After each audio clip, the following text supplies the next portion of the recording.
En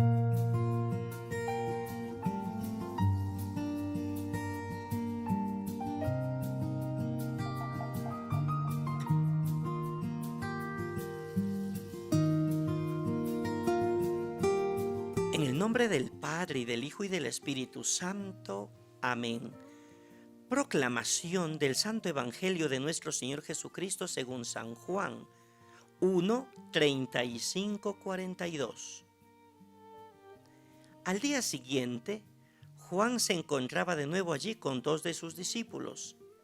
Fijándose en Jesús que pasaba, dice: «He ahí el Cordero de Dios». Los dos discípulos le oyeron hablar así y siguieron a Jesús. Jesús se volvió y al ver que le seguían les dice: «¿Qué buscan?». Ellos le respondieron: «Rabí», que quiere decir maestro, «¿dónde vives?». Él les respondió: «Vengan y lo verán». Fueron pues, vieron dónde vivía y se quedaron con él aquel día. Era más o menos las 4 de la tarde. Andrés, el hermano de Simón Pedro, era uno de los dos que había oído a Juan y había seguido a Jesús. Este se encuentra primeramente con su hermano Simón y le dice: «Hemos encontrado al Mesías», que quiere decir el Cristo, y lo llevó donde Jesús. Jesús, fijando su mirada en él, le dijo: «Tú eres Simón, el hijo de Juan, tú te llamarás Cefas», es decir, piedra. Palabra del Señor. Gloria a ti, Señor Jesús. Bendiciones para todos en este jueves 4 de enero. Estamos en nuestras ferias de Navidad. Permítanme hacer unas reflexiones en torno al Evangelio de hoy.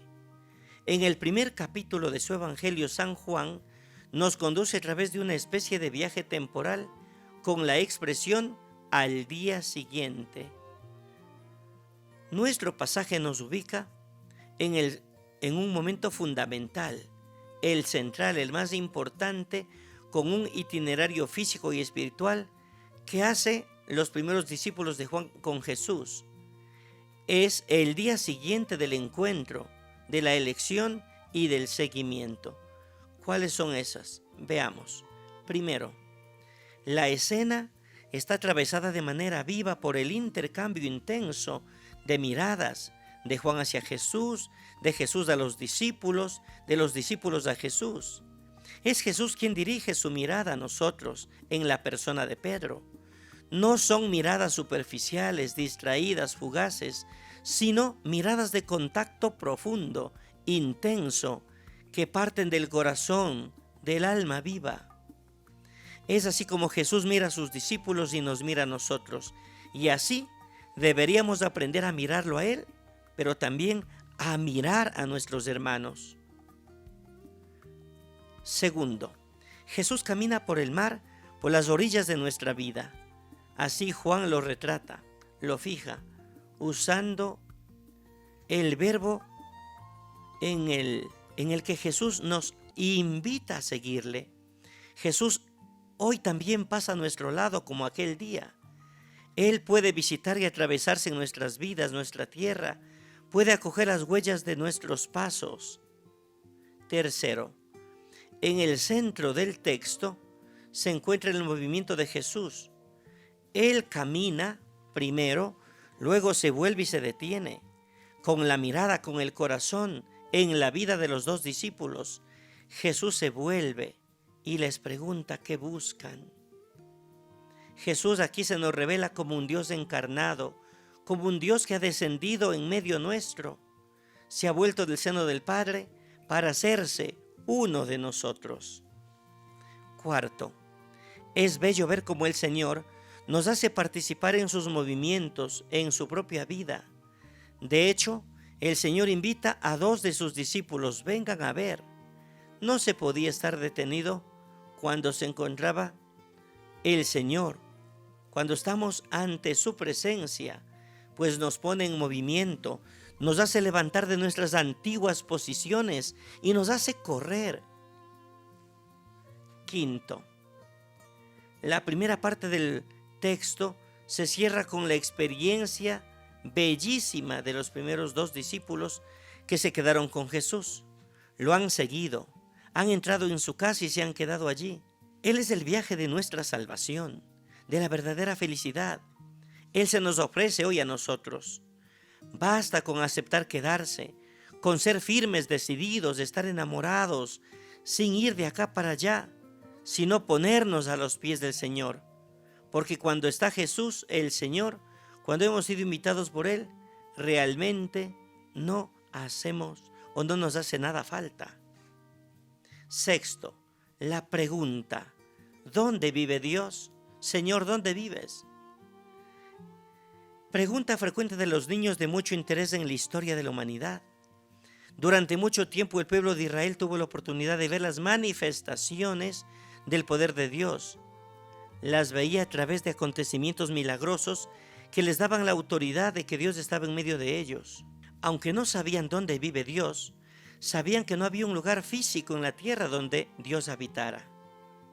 Recordemos en el Antiguo Testamento, la construcción del tabernáculo fue importantísima en la historia de Israel, pues esa se convertía en la casa de Dios, en la tienda de Dios. Y la gloria de Yahvé llenó la casa y no podían entrar los sacerdotes en la gloria o en la casa de Yahvé, porque la gloria de Yahvé había llenado la casa de Yahvé. Segundo libro de Crónicas 7:1-2. Cuando Jesús se encuentra a la samaritana cerca del pozo, ella le pregunta acerca del verdadero lugar de adoración y Jesús le dice: viene la hora en que cuando los verdaderos adoradores adorarán al Padre, lo harán en espíritu y en verdad, porque tales adoradores son los que Dios busca que le adoren. Séptimo, en la iglesia debemos ofrecer una experiencia religiosa profunda, un anuncio querigmático. Y aquí vemos algunos aspectos fundamentales. En esta iglesia donde tenemos el encuentro personal con Cristo, un primer aspecto es la fe de la iglesia. Decía Benedicto XVI, la iglesia es nuestra casa, es nuestra casa. En la iglesia católica tenemos todo lo bueno, todo lo que es motivo de seguridad, de consuelo. Quien acepta a Cristo, que es camino, verdad y vida en su totalidad, tiene garantizada la paz y la felicidad en esta y en otra vida. Segundo, encontramos a Cristo en la Sagrada Escritura. Jesús es claro, la palabra da testimonio de mí, dice. Y decía San Jerónimo que desconocer la Escritura es desconocer a Jesucristo. Tercero, encontramos a Cristo en la Sagrada Liturgia. Al vivirla, al celebrar el misterio pascual, al celebrar todos los misterios del reino, encontramos a Cristo en la liturgia, que es el manantial y la cumbre. Cuarto, encontramos a Cristo en la Eucaristía. Tomen y coman, esto es mi cuerpo. Tomen y beban, esta es mi sangre. En cada Eucaristía los cristianos celebramos y asumimos el misterio pascual, participando en él. Quinto, encontramos a Cristo en el sacramento de la reconciliación, pues esta es una manera singular de encontrarnos con Él. Ahí Él nos recibe, nos escucha, se compadece y nos da el don de su perdón misericordioso. Sexto, encontramos a Cristo en la oración, tanto oración personal como oración comunitaria. Que Dios, en su amor providente, nos siga acompañando. Séptimo, encontramos a Cristo en la comunidad. Donde 2 o 3 se reúnen en mi nombre, y estoy en medio de ellos, dice Jesús. Estén todos los discípulos que procuran hacer suya la existencia de Jesús. Octavo, encontramos a Cristo en la piedad popular. La rica y profunda religiosidad popular es el precioso tesoro de la Iglesia Católica. Hay que promoverla, hay que protegerla. Es maravilloso mirar esto. Noveno, encontramos a Cristo en los pobres, capítulo 25 de San Mateo. Lo que hagas con el más pequeño lo haces conmigo. Es fundamental, y no solamente en la necesidad temporal, sino también en la necesidad espiritual. Y décimo, encontramos a María en los pobres. Encontramos a Cristo en María, la pobre del Señor. la máxima realización de la existencia cristiana, la Virgen María. Desde ahora me llamarán bienaventurada todas las generaciones, pero todo esto por el sí que da el Señor.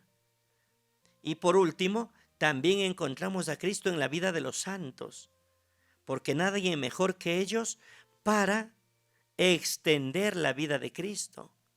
Va a decir San Pablo, con mis dolores completo la pasión de Cristo. Pues lo propio podemos decir nosotros. Con nuestra vida, con nuestras palabras, con nuestro testimonio, damos el mejor testigo o el mejor testimonio de que a Cristo también se lo encuentra en la vida de los santos. Que Dios, por tanto, nos ayude, que Dios nos bendiga en este jueves eucarístico y sacerdotal, en donde queremos encontrarnos con el Dios de la vida, con el Dios del amor, así sea. En el nombre del Padre, y del Hijo y del Espíritu Santo. Amén. Bendiciones abundantes para todos. Pasen bien.